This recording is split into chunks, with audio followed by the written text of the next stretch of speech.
Sir 75ನೇ ವರ್ಷದ ಕಾರ್ಯಕ್ರಮ ಎಲ್ಲೂ ಅನುಮತಿ ಕೊಡಲಿಲ್ಲ ಅಂದಾಗ ಸಡನ್ನಾಗಿ ಆಲ್ಟರ್ನೇಟಿವ್ ಆಗಿ ಯಾವುದೋ ಒಂದು ಮಾಡಿದ್ರೆ ಕಂಗ್ರ್ಯಾಚುಲೇಷನ್, ಅದಕ್ಕೆ ತುಂಬ ಸ್ಟ್ರಗಲ್ ಪಟ್ಟಿದ್ದೀರಾ. Thank you sir. ಯಾಕೆ ಅನುಮತಿ ಕೊಟ್ಟಿಲ್ಲ ಅಂತ? ಅಭಿಮಾನ್ ಸ್ಟುಡಿಯೋದಲ್ಲಿ ಅಷ್ಟೇ ಅನುಮತಿ ಇಲ್ಲ, ಬೇರೆ ಕಡೆಗೆಲ್ಲ ಅನುಮತಿ ಇದೆ. ಅಭಿಮಾನ್ ಸ್ಟುಡಿಯೋದಲ್ಲಿ ಅದು ನೆಲಸಮ ಮಾಡಿದ್ದರಿಂದ ಅದು ಕೋರ್ಟಲ್ಲಿ 2-3 ಕೇಸುಗಳಾಗಿದ್ದಾವೆ. ಅದರ ವಿರುದ್ಧವಾಗಿ ಕೋರ್ಟ್ ಆದೇಶ ಇದೆ, ಅಲ್ಲಿ ಸಂಭ್ರಮಾಚರಣೆಗೆ ಅವಕಾಶ ಕೊಡಬೇಡಿ ಅಂತ. ಈಗ ಸರ್ಕಾರದ ಅಂಗಳದಲ್ಲಿದೆ ಆ ವಿಷಯ, ಸರ್ಕಾರ ಅದನ್ನು ಬಗೆಹರಿಸಿದ ತಕ್ಷಣ ಮತ್ತೆ ಅಭಿಮಾನ್ ಸ್ಟುಡಿಯೋದಲ್ಲಿ ಪೂಜೆ ಮಾಡ್ತೀವಿ. ಅದೊಂದಿಲ್ಲ ಅನ್ನೋದು ಬಿಟ್ಟರೆ 75ನೇ ಅಮೃತ ಮಹೋತ್ಸವಕ್ಕೆ ಏನೆಲ್ಲ ಆಗಬೇಕೋ ಅದು ರಾಜ್ಯದಾದ್ಯಂತ ಆಗ್ತಿದೆ. ಇಡೀ ಮೈಸೂರಲ್ಲಿ ಆಗ್ತಾಯಿದೆ, ಬೆಂಗಳೂರಿನ ಗಲ್ಲಿಗಳಲ್ಲೇ ನೀವು ಕಟೌಟ್ಗಳನ್ನು ನೋಡ್ಬೋದು, ಮತ್ತು ಅನ್ನದಾನ ಆರ್ಕೆಸ್ಟ್ರಾಗಳಾಗ್ತಿರ್ಬೋದು. ಇವತ್ತು ಇಲ್ಲಿ ಅಭಿಮಾನ ಸ್ಟುಡಿಯೋ ಹತ್ರ ಬಂದಂಥ ನೋಡಿ, ಇವತ್ತು 1000 ಜನ ಇಲ್ಲಿ ಬಂದಿದ್ದಾರೆ. ಇವರೆಲ್ಲರೂ ಕೂಡ ಅಭಿಮಾನ ಸ್ಟುಡಿಯೋಗೆ ಹೋಗಿ ವಾಪಸ್ ಬಂದಂಥವ್ರು ಇವರೆಲ್ಲ. ಯಾಕಂದರೆ ಅವರಿಗೆ ಅಲ್ಲಿ ಅಭಿಮಾನಿ ಸ್ಟುಡಿಯೋಗೆ 2010ರಿಂದ ನಿರಂತರವಾಗಿ ಹೋಗಿ ಅಭ್ಯಾಸ, ಯಜಮಾನರ ಬರ್ಡೇಗೆ ಅಲ್ಲಿ ಸಿಗ್ತಾರೆ ಅನ್ನೋಂತಹ ನಂಬಿಕೆ. ಅವರಲ್ಲಿ ಹೋಗಿರ್ತಾರೆ. ಇವತ್ತು ಪೊಲೀಸರು ಬಂದೋಬಸ್ತ್ ಮಾಡಿಬಿಟ್ಟು ಅಲ್ಲಿ ತೊಂದರೆ ಅವರಿಗೆ ಅವಕಾಶ ಕೊಟ್ಟಿಲ್ಲ. ಆ ಕಾರಣಕ್ಕೆ ಇವರು ವಾಪಸ್ ಹೋಗ್ತಾ ಇರಬೇಕಾದ್ರೆ ಅವರಿಗೆ ನಿರಾಸೆ ಆಗಬಾರ್ದು ಅಂತ ಹೇಳಿ ಇಲ್ಲೊಂದು ವ್ಯವಸ್ಥೆ ಮಾಡ್ಕೊಂಡಿದ್ದೀವಿ.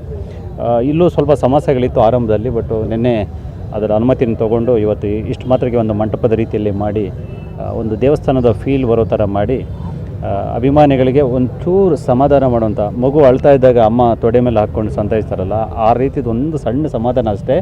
ಬಟ್ ಅವರನ್ನು ಸಮಾಧಾನ ಮಾಡಲಿಕ್ಕೆ ಅಭಿಮಾನ್ ಸ್ಟುಡಿಯೋನೇ ಬರಬೇಕು ಸರ್. ಅದೇ ರೀತಿ ಇವಾಗ ಸುದೀಪ್ ಅವರು ತೊಗೊಂಡಿರೋ 10 ಎಕರೆ ಜಾಗ.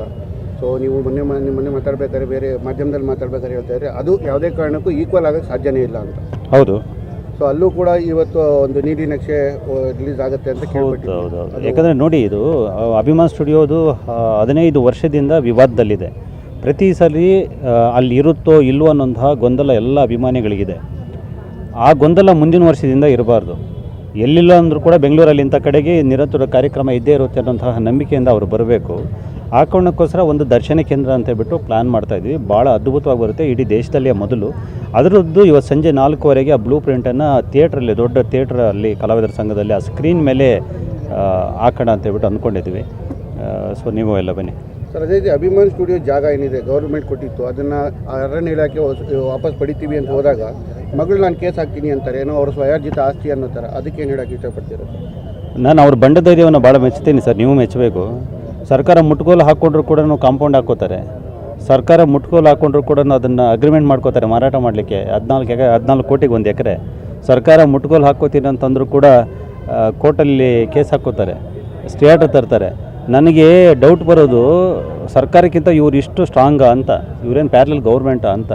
ಸರ್ಕಾರ ಮಾತ್ರ ತುಂಬ ವೀಕ್ ಆಗಿಬಿಟ್ಟಿದೆ ಇವ್ರ ವಿಷಯದಲ್ಲಿ. ಬಹುಶಃ ಸರ್ಕಾರಕ್ಕೆ ಅದರ ಶಕ್ತಿ ಅರಿವಾಗಲಿ ಅಂತ ಅರಣ್ಯ ಇಲಾಖೆ ನೋಟಿಸ್ ಕೊಟ್ಟ ದಿವಸ ನೆಕ್ಸ್ಟ್ ಡೇ ಮಾಧ್ಯಮಗಳು ಬಂದು ಹೇಳ್ತಾರೆ, ಅದು ಹೆಂಗೆ ತೊಗೊಂಡ್ಬಿಡ್ತಾರೆ, ನಮಗೆ ಬರಬೇಕಾಗಿದ್ದ ಜಾಗ ಅದು, ನಾನು ಕಾನೂನಾತ್ಮಕವಾಗಿ ಹೋರಾಡ್ತೀನಿ. ಎಕ್ಸಾಕ್ಟ್ಲಿ, ಈ ಪಾಯಿಂಟ್ ಟು ಬಿ ನೋಟೆಡ್. ನನಗೆ ಬರಬೇಕಾಗಿದ್ದು ಅಂತ ಇದ್ದಾರೆ. ಇದು ಕನ್ನಡ ನಾಡಿಗೆ ಕೊಟ್ಟದ್ದು, ಕನ್ನಡ ಒಂದು ಸ್ಟುಡಿಯೋಗೆ, ಚಲನಚಿತ್ರರಂಗಕ್ಕೆ ಪೂರಕವಾಗಿ ಆಗಬೇಕಾದದ್ದು. ಆದರೆ ಅವ್ರು ಹೇಳ್ತಿರೋದು ನನಗೆ ಅಂತ ಹೇಳ್ಬಿಟ್ಟು 20 ಎಕರೆನ 10 ಎಕರೆ ಮಾರಾಟ ಮಾಡಿಕೊಂಡು ತಿಂದವ್ರೆ. ಸೊ ಇನ್ನು 10 ಎಕರೆಯಲ್ಲಿ ಇವತ್ತು ಇಷ್ಟೆಲ್ಲ ರದ್ದಾಂತಗಳು ಎಬ್ಬಿಸ್ತಾ ಇದ್ದಾರೆ. ತಮ್ಮ ಸ್ವಂತ ತಾತನ ಪುಣ್ಯಭೂಮಿ ಯಾರಿಗೋಸ್ಕರ ಕೊಟ್ಟಿದ್ದ ಜಾಗ ಬಾಲಣ್ಣನವ್ರಿಗೋಸ್ಕರ. ಆ ಬಾಲಣ್ಣನ ಸಮಾಧಿಯನ್ನೇ ತೆರವುಗೊಳಿಸಿದಂತಹ ಮನಸ್ಥಿತಿ ಅವರದ್ದು. ಆದ್ದರಿಂದ ಸರ್ಕಾರ ಅವರ ವಿರುದ್ಧವಾಗಿ ಸೂಕ್ತ ಕ್ರಮ ಕೈಗೊಳ್ಳಲೇಬೇಕು. ಇದು ಬರೀ ವಿಷ್ಣು ಅಭಿಮಾನಿಗಳದಲ್ಲ, ಈ ನಾಡಿಗೆ, ಈ ಸರ್ಕಾರಕ್ಕೆ ತೆರಿಗೆ ಕಟ್ಟುವಂತಹ ಪ್ರತಿಯೊಬ್ಬರು ಹಕ್ಕೊತ್ತಾಯ ಕೂಡ. ಯಾಕಂದರೆ ಭೂಮಿ ಪ್ರತಿಯೊಬ್ಬ ಕನ್ನಡಿಗಂದು ಕೂಡ. ಅದು ಯಾರ್ದು ಈ ಥರ ಪರಾಭಾರಿ ಆಗ್ತಾಯಿದ್ರೆ ಯಾವ ಕನ್ನಡಿಗನೂ ನೋಡ್ಕೊಂಡಿರಲ್ಲ. ನಾವು ಇದನ್ನು ವಿಷ್ಣು ಅಭಿಮಾನಿಗಳ ಹೋರಾಟ ಅಂತ ಪಕ್ಕಕ್ಕಿಟ್ಟೆ ಇದನ್ನು ಒಂದು ಕನ್ನಡ ನಾಡಿನ ಪ್ರಜ್ಞಾವಂತರ ಹೋರಾಟವಾಗಿ ರೂಪಿಸುವಂತಹ ಪ್ರಯತ್ನವನ್ನು ಮಾಡ್ತೀವಿ. ಈ ಸರ್ಕಾರ ಈ ಸೂಕ್ತವಾದ ಕ್ರಮ ಕೈಗೊಳ್ತಾ ಇದೆ ಸರ್. ಇದೆಲ್ಲರ ಜೊತೆ ಈ ಸತಿ ಕರ್ನಾಟಕ ರತ್ನ ಪ್ರಶಸ್ತಿ ಕೊಟ್ಟಿದ್ದಾರೆ. ಒಂದು ಕಡೆ ಅವ್ರು ಬದುಕಿದ್ದಾಗಲೇ ಕೊಡಬೇಕಾಗಿತ್ತು ಅನ್ನೋ ಮಾತುಗಳು ಕೇಳಿ ಬಂತು ಅಭಿಮಾನಿಗಳಿಂದ. ಇವಾಗ ಎಷ್ಟು ಖುಷಿ ಇದೆ. ಖುಷಿ ಅಲ್ಲ ಸರ್, ನಾನು ಹೇಳಿದೆ ನನ್ನ ಆಯುಸ್ಸಿನ 1-2 ವರ್ಷ ಜಾಸ್ತಿ ಆಗೋಯ್ತು ಅಂತ. ಅಷ್ಟು ಖುಷಿ ಪಟ್ಟಿದ್ದೀವಿ. ಯಾಕಂದರೆ 15 ವರ್ಷ ಒಂದು ಬೇಡಿಕೆ ಇತ್ತು ನಮ್ಮದು. ಅದು ಬೇಡಿಕೆ ಏನಾಗಿತ್ತು ಅಂದರೆ, ಅವ್ರಿಗೆ ಅರ್ಹತೆ ಇದೆ ಕೊಡಿ ಅಂತ ಹೇಳಿ. ನಾವು ಬಲವಂತ ಮಾಡಿದ್ದಕ್ಕೆ ಕೊಡಿ ಅಂತಲ್ಲ, ಅವ್ರಿಗೆ ಅರ್ಹತೆ ಇದೆ ಕೊಡಿ ಅಂತ. ಸರ್ಕಾರಗಳು ಒಂದೊಂದು ಸಲ ಲೆಕ್ಕಾಚಾರಗಳಿರುತ್ತೆ ಸರ್ ಅವರಿಗೆ. ಆ ಲೆಕ್ಕಾಚಾರಗಳು ತಲೆ ಕೆಳಗೆ ಆಗ್ಬಿಡುವಂತಹ ಸನ್ನಿವೇಶ ಬಂದಾಗ ಇಂತಹದ್ದೆಲ್ಲ ಆಗುತ್ತೆ. ಸೊ ವಿಷ್ಣುವರ್ಧನ್ ಅವ್ರಿಗೆ ಕೊಡಲೇಬೇಕಾದಂತಹ ಅನಿವಾರ್ಯತೆ ಅವರಿಗೆ ಎದುರಾಯಿತು.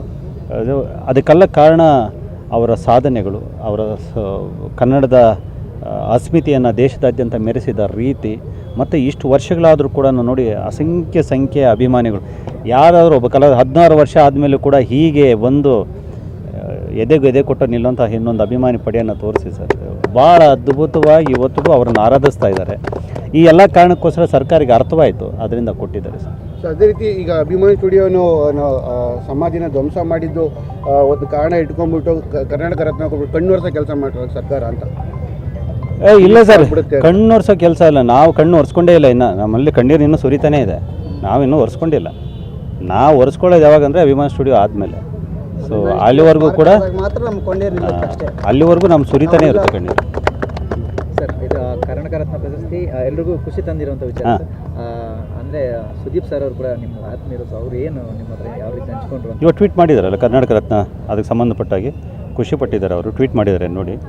ಸೊ ಕರ್ನಾಟಕ ರತ್ನ ಸಿಕ್ಕಿದೆ, ಅದರ ಸಂಭ್ರಮ ಇದೆಯಲ್ಲ, ಅದರ ಪ್ರಶಸ್ತಿ ಪ್ರದಾನ ಈ ನಾಡಿನ ಬಹುದೊಡ್ಡ ಸಂಭ್ರಮವಾಗಿ ನಾವೆಲ್ಲ ಸಮಸ್ತ ಅಭಿಮಾನಿಗಳು ಸೇರಿ ಮಾಡ್ತೀವಿ. ಪ್ರತಿ ಊರಿಂದ ಒಂದೊಂದು ಬಸ್ ಬರಬೇಕು ಅಂತ ಹೇಳಿ ಅಂದ್ಕೊಂಡಿದ್ದೀವಿ. ಪ್ರತಿ ಏರಿಯಾಗಳಿಂದ ಒಂದು ರೈಲುಗಳು ಬುಕ್ ಮಾಡ್ಕೊಂಡು ಬರಬೇಕು ಉತ್ತರ ಕರ್ನಾಟಕದಿಂದ. ಅವತ್ತು 1 ಲಕ್ಷ ಜನ ವಿಧಾನಸೌಧ ಮುಂಭಾಗದಲ್ಲಿ ಸೇರಬೇಕು, ಗಲ್ಲಿಯಲ್ಲೂ ಕೂಡ ಸಂಭ್ರಮ ಆಗಬೇಕು. ಈ ಥರದ್ದೆಲ್ಲ ಪ್ಲ್ಯಾನಿಂಗ್ ಇಟ್ಕೊಂಡು ಈಗಲಿಂದನೇ ಸಿದ್ಧ ಮಾಡ್ತೀವಿ. ನವೆಂಬರ್ 1ಕ್ಕೆ ಈ ನಾಡು ಭಾಳ ದೊಡ್ಡ ಉತ್ಸವಕ್ಕೆ ಸಾಕ್ಷಿಯಾಗುತ್ತೆ, ಅದಂತೂ ನಂಬಿಕೆ ಇದೆ. ಕನ್ನಡ ಚಿತ್ರರಂಗದ ಜೊತೆಗೆ ಬೇರೆ ಚಿತ್ರರಂಗದವ್ರು ಯಾರಾದರೂ ಆ ಸಂದರ್ಭದಲ್ಲಿ ಬರಲೇಬೇಕು, ಸರ್ಕಾರವನ್ನು ಒತ್ತಾಯ ಮಾಡ್ತೀವಿ. ವಿಷ್ಣು ಸರ್ಗೆ ಆತ್ಮೀಯವಾಗಿದ್ದಂತಹ ಹಿಂದಿ, ತಮಿಳು, ತೆಲುಗು, ಮಲಯಾಳಂ ಈ ಎಲ್ಲ ಕಡೆಯಿಂದ ಕೂಡ ಖ್ಯಾತನಾಮರನ್ನು ಕರೆಸಲೇಬೇಕು. ಅವತ್ತು ಕರೆಸಿ ಅದೊಂದು ದೊಡ್ಡ ಸಂಭ್ರಮ. ಬರೀ ಪ್ರಶಸ್ತಿ ಕೊಟ್ಟು ಅರ್ಧ ಗಂಟೆಯಲ್ಲಿ ಮುಗಿಸುವಂಥದ್ದಲ್ಲ, ಸಾಂಸ್ಕೃತಿಕ ಉತ್ಸವ ಆಗಬೇಕು. ಸಮಸ್ತ ಕನ್ನಡ ಚಿತ್ರರಂಗ ಅದರಲ್ಲಿ ಭಾಗವಹಿಸಬೇಕು. ಮತ್ತು ಅಭಿಮಾನಿಗಳಿಗೆ ಒಳ್ಳೆಯ ಸೂಕ್ತ ಆಸನದ ವ್ಯವಸ್ಥೆ ಮಾಡಬೇಕು, ಸೂಕ್ತ ಬಂದೋಬಸ್ತು ಮಾಡಬೇಕು. ಮತ್ತು ಅವರು ಹೊರಗಡೆಯಿಂದ ಬರೋರಿಗೆಲ್ಲನೂ ಕೂಡ ಒಂದು ರೈಲು ವ್ಯವಸ್ಥೆ ಅದಕ್ಕೆಲ್ಲ ಒಂದು ಸಮರ್ಪಕವಾದ ವ್ಯವಸ್ಥೆ ಮಾಡಬೇಕು. ಇದೆಲ್ಲ ಕೂಡ ನಾವು ಬೇಡಿಕೆಯನ್ನು ಅವ್ರ ಮುಂದೆ ಇಟ್ಟಿದ್ದೀವಿ. ಸೊ ಅದರ ಅನುಸಾರ ಆಗುತ್ತೆ. Thank you.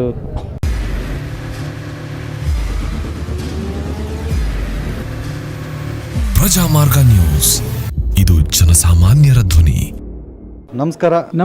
ನೀವು ನೋಡ್ತಾ ಇದ್ದೀರಾ ಪ್ರಜಾಮಾರ್ಗ ನ್ಯೂಸ್. ರಾಷ್ಟ್ರದ, ರಾಜ್ಯದ, ರಾಜಕೀಯದ ಬಗ್ಗೆ ಹೆಚ್ಚಿನ ಸಿನಿಮಾ ಅಪ್ಡೇಟ್ಗಳಿಗಾಗಿ ಫಸ್ಟ್ ಲೈಕ್ ಮಾಡಿ, ಸಬ್ಸ್ಕ್ರೈಬ್ ಆಗಿ, ಹಾಗೆ ಫಾಲೋ ಕೂಡ ಮಾಡಬೇಕು.